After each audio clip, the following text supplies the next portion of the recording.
My first two segments dealt with the ACC and the independents. Now we're off to Big Ten country. Such a polarized conference the Big Ten is. A wide gulf exists between a handful of good teams at the top and the rest of the league. The bottom two-thirds of the Big Ten is very, very bad. In fact, the top teams have been forced to schedule non-conference games against elite teams from other conferences in order to improve their strength of schedule, even to be considered for the playoffs.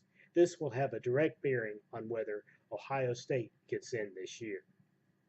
12 Buckeyes were taken in the NFL draft. That, my friends, is serious talent drain. Still, the cupboard is far from bare. Expect the Buckeyes to start slowly while future first-round draft picks get acclimated to college ball.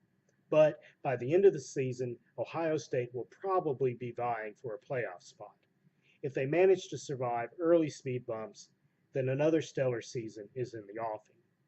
But that game in Norman, Oklahoma, the second week of the season against the Sooners, is going to be one mighty big speed bump. Over in East Lansing, Michigan State has some rebuilding to do. Gone is Connor Cook, the most prolific passer in Spartan history.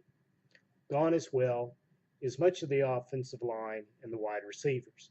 Clearly, Mark D'Antonio has some work to do on the offense.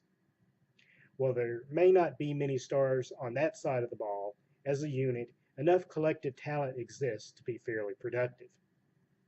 And that's good because the real strength of the team is going to be defense.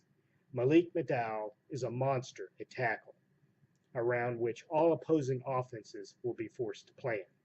The secondary is solid as well. A stingy defense can carry you a long, long way, but the playoffs, we'll see. A buzz has been droning over Ann Arbor, Michigan, ever since head coach Jim Harbaugh arrived. This offseason, it has grown to an audible hum which threatens mass tinnitus across the Midwest.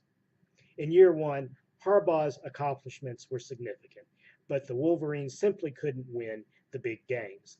Now, with the spotlight fixed on Michigan, the pressure will be insurmountable. Whether the Wolverines have the talent in place, especially at quarterback, for such a drastic leap is debatable. Still, Harbaugh has won everywhere he's been, but 2016 is probably a bit premature for a playoff run.